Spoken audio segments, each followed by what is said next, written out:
Broadcasting live from the Roanoke Valley of southwestern Virginia. Join us and see what life looks like from a medium's perspective with Reverend Tracey Lockwood, the medium's medium. We'll explore the tools of psychic development, hear stories and experiences from the other side, and learn to listen to our natural intuition. Now, our host, Reverend Tracey Lockwood. Hello, beautiful lights, and welcome to another episode of From a Medium's Perspective. Today, I'm going to be talking to you about the 7 planes of existence. As you know, there is the physical and the non-physical, as far as parts of our being and as far as our collective reality and consciousness. And there are many planes of existence. There are 7 that have been classically identified, but depending on the school of thought, the names are really varied and they can cause a little bit of confusion. But basically, they're used to describe the span of vibrational planes of existence between the first plane of the physical realm and that of God or source energy. They can largely be understood as the physical world, the subtle world, the mental world, and the ultimate highest vibration of God. We living in the physical world, the subtle world of energy that is in all and through all, and then the mental world of mind and consciousness that is in all and through all, and of course the highest of the source energy or God, which is in all or through all. But they're broken down into 7 levels or planes, and they're actually vibrational frequencies. So you can think of them in a 3-dimensional way as going to higher and higher vibrations, or you can think about a resonance within a matrix. We can think of them simply as rocks and earth, trees and fairies, the present time, spirit entities and waywards, guides and angels, laws that govern the universe, and then the creator or the level of creation. But there are other ways to think about it. We can think about them as the physical, etheric, emotional, mental, essential, super essential, and sub-manifestal and manifestal layers. That's the Lorenzi philosophy. Or we can think of them like different Eastern traditions do as desire, mind, intuition, spirit, a parentless state, and first, or the beginning, origin. Bladonians think of them as the physical, emotional, commental, unity, spiritual, divine, and monadic. But I'm going to parry off of the way that theosophists think as the physical, astral, mental, Buddhic, atmic, monadic, and logoic. Any way you slice it, the concept is that there's 7. The fact that there are 7 kind of makes sense because you know that we have 7 colors in the spectrum of the physical light spectrum: red, orange, yellow, green, blue, indigo, and violet. You know it as the rainbow. There are 7 tones in the musical scale: A, B, C, D, E, F, G. I do want to mention that the spectrums of light and sound go far beyond those that are perceivable in the physical dimension. And so I'm not exactly sure if this is the best example, but you get the idea. Each color and each note has a different rate of vibration. And to the best of my knowledge, there are also 7 planes or dimensions or realms of existence. You could consider them levels of awareness or consciousness. And these planes are sorted by their vibratory rate. Just because they're defined doesn't mean that they aren't connected. If you think of a rainbow, the color is sorted into bands, but there's a transition that's almost unnoticeable between each of the bands. And so it is with the frequencies of the different planes. They're all connected, and we have the ability to traverse any of the planes if we tune our thoughts and vibration to that of the plane that we wish to visit. In the physical plane of existence, because we live in such a dense and compressed dimension, we exist in separate bodies, we're subject to our will being violated. It seems odd that free will takes on a different form in the non-physical. When free will is expressed in the non-physical, it isn't violated, and we're free to create and be as we truly are.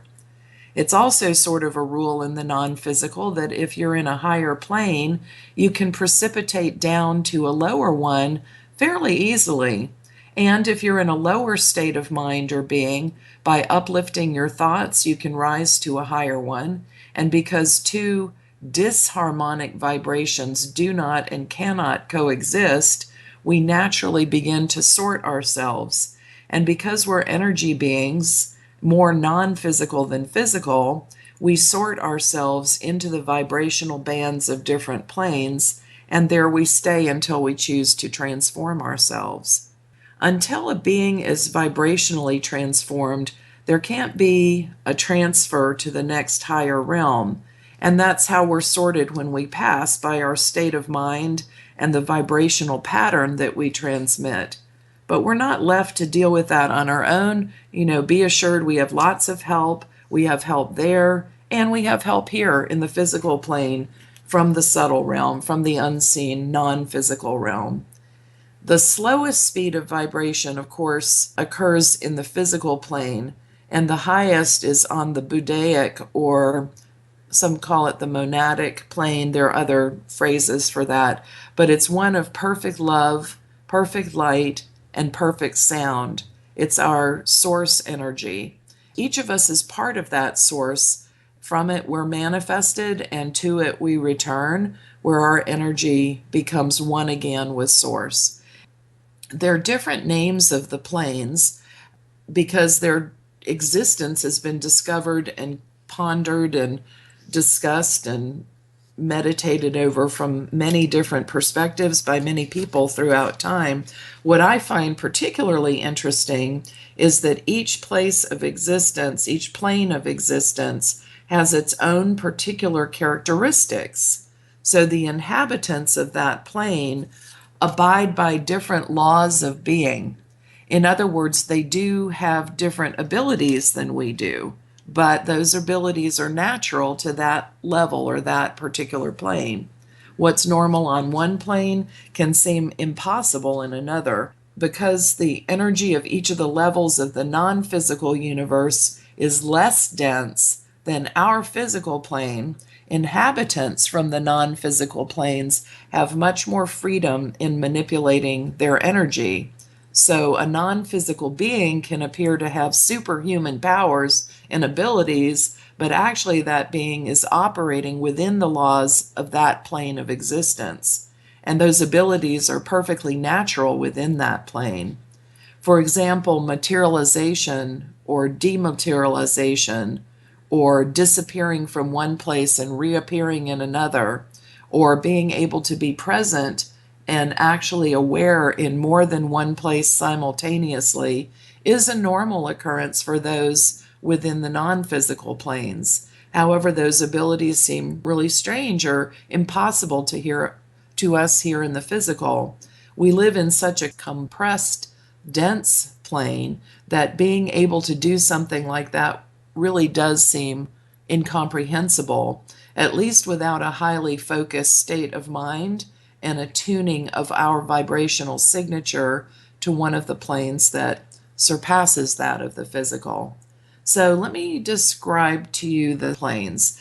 The first one, of course, is the physical. It's the most dense of the 7 planes, and that's where we are right now in the physical, here, planet Earth, and we're pretty familiar with how it feels to be here. So I'm not going to go into detail about the laws that govern our dimension, other than to point out the 7 grades of the physical plane: solid, liquid, gaseous, etheric, superetheric, subatomic, and atomic.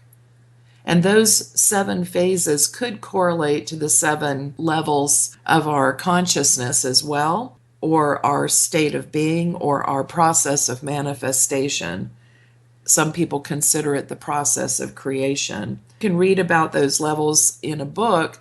It's called The Etheric Double, and it's written by A.E. Powell. The etheric double is the violet mist that's sometimes seen during a person's transition from life to death, and it's the part of us that's attached by the silver cord while we walk through the physical dimension. The terms astral and etheric are often used interchangeably, and sometimes they reverse the order, like they'll say physical, astral, etheric, and then other people will say physical, etheric, astral as they go up the vibrational sequence. I think of the etheric plane as a transitional band that is related to the astral, because when we transition, both our physical body and the interface body, the body that allows us to communicate while we're in physical form, that's referred to as our etheric body. It's the one that is the interface between the seen and the unseen. Some people refer to that as our auric field also.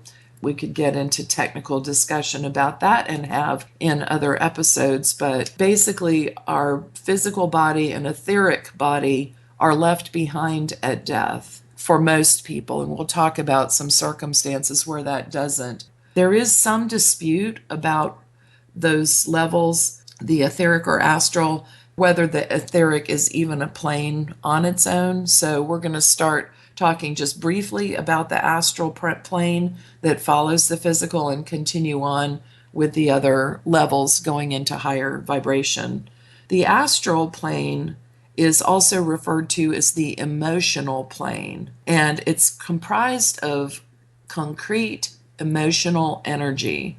It's where our consciousness is focused when we're between lifetimes, and it's where we go when we finish our lifetime here on Earth. The astral plane is where our loved ones generally go, and the members of our soul family gather until we reunite and can rise together to the next level. The lower astral realm I refer to as the tweener zone, and that's the vibration that attracts those that are stuck or earthbound. You've heard of people that don't fully cross over for one reason or another. There are a lot of reasons that happens and that people do get stuck there.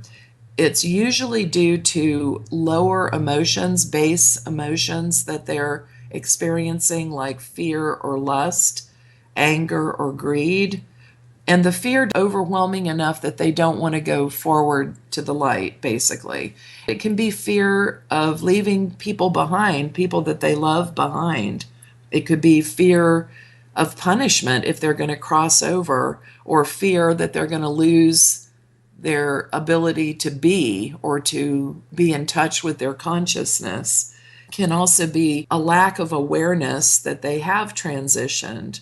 They might be stuck in a loop trying to capture or recapture a solution, like, not understanding what happened, so they go back and they replay it and replay it. There are other reasons that people get caught in loops as well. They might be angry at someone living on Earth or about something that happened to them on Earth.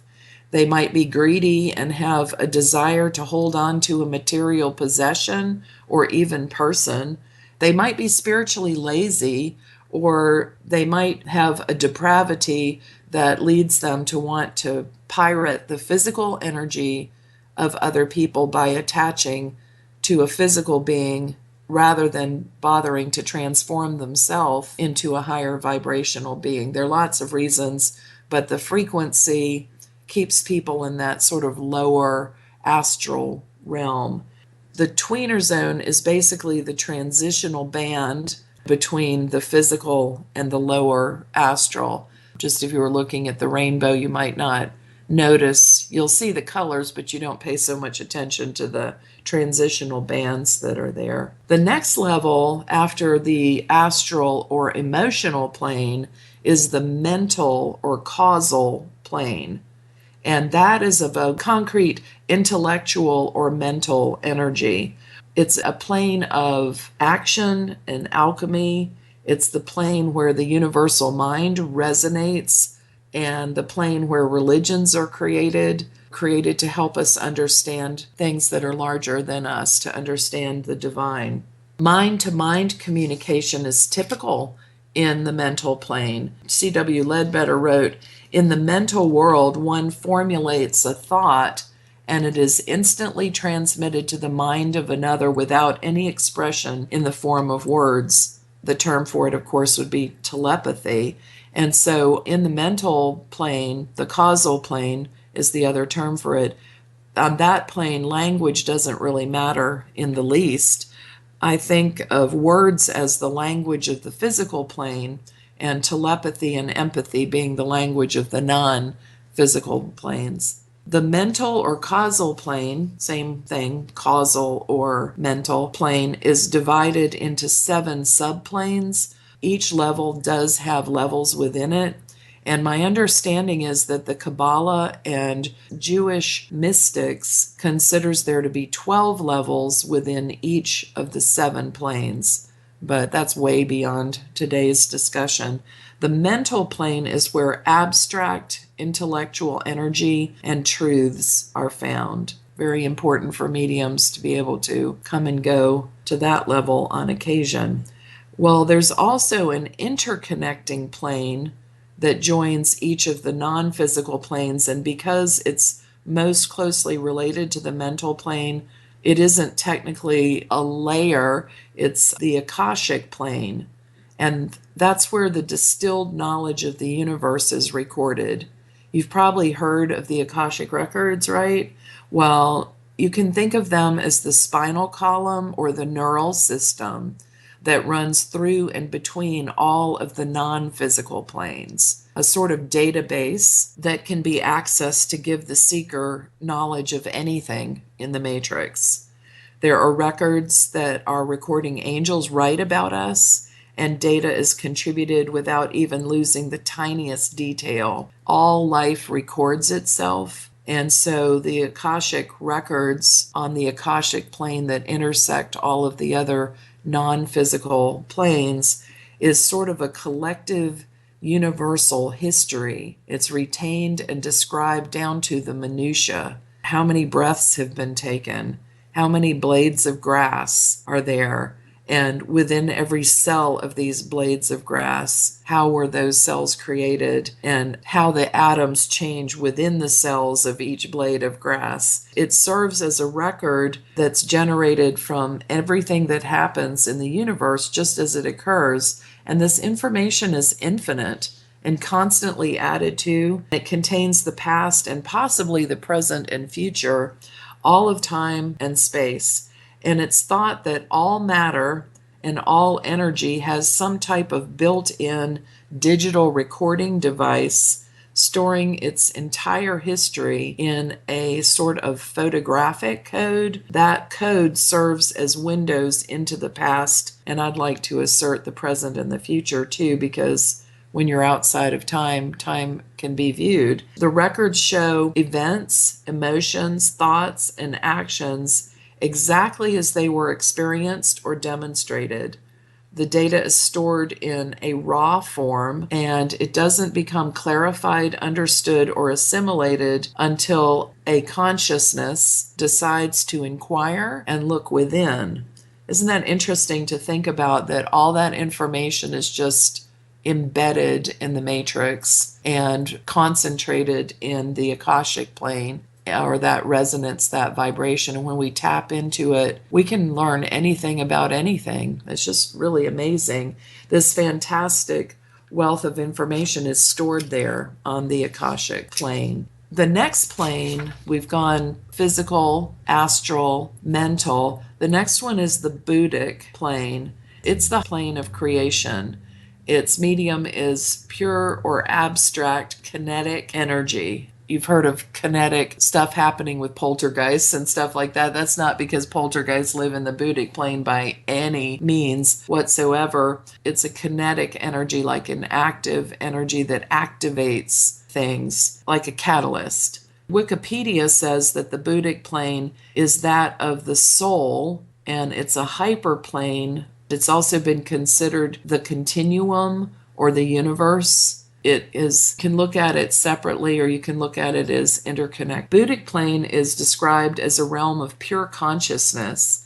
According to Theosophy, the Buddhic plane exists to develop Buddhic consciousness, which means to become unselfish and solve any problems outside of the use of the ego, like just detach and allow things to be and love and trust that you'll be able to set a boundary when you need it and accept that everyone's expression is just as it should be for that time and place. Charles Ledbetter wrote that in the Buddhic plane, man casts off the delusion of the self and enters a realization of unity. In other words, we are one, everything is connected. Annie Besant, another writer at the turn of the century, a contemporary of Charles Ledbetter, defined the Buddhic plane as persistent, conscious, spiritual awareness. That this is the full consciousness of the Buddhic or intuitional level. It's also been referred to as the supermind. And then there's the monadic or logoic plane. I'm going to spell that for you because it's an odd word, something you don't hear. Logoic is like logo. Logos, of course, means the word. And monadic or monad is the highest plane. And it's been described as a plane of total oneness, the I am presence. The monadic plane is the plane in which the monad or Holy Spirit or oversoul is said to exist. I like the way that delightfulknowledge.com talks about our relation to the planes. They say it's merely the focus of your consciousness that determines what plane you are aware of at any given time. It's like a radio. Coming into the radio are all the channels at once. The tuning knob determines which of the many stations you're going to listen to. With these planes of existence, your consciousness is that tuning knob, and right now it's tuned into the physical station. They described the physical, the etheric, the astral, the mental, the atmic, monadic planes, and if you're interested, that's found at delightfulknowledge.com. You can just look for physical planes of existence and you'll find that. Time and space are pretty much irrelevant. I'm going to just focus on the atmic plane, ATMIC plane. Energy has no pattern at all there. It's unformed. It can do anything. I guess you could consider it the void, although I'm not sure that that isn't one level beyond that. I think that's more the monadic plane. There's no pattern in the atmic plane. Objects and people and things don't exist in form. There's no time or space ordering. It is a dimension of our soul and of our connection to one another. It's a non-physical type universe. This plane is completely non-physical in nature. Energy follows no recognizable pattern, and its movement is in the form of constantly changing state of being. Objects do not exist as objects. Form, as you know it, is gone. Time and space are irrelevant.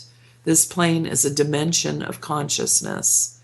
And they say if you stood in the room while being focused on the spirit plane, there would be no room. There would only be your consciousness. You would have no physical body, nor would you be able to create any such physically related item or thing. What you could create and experience here is relationships. You can meet with others and intermingle their pure thoughts, emotions, and energy.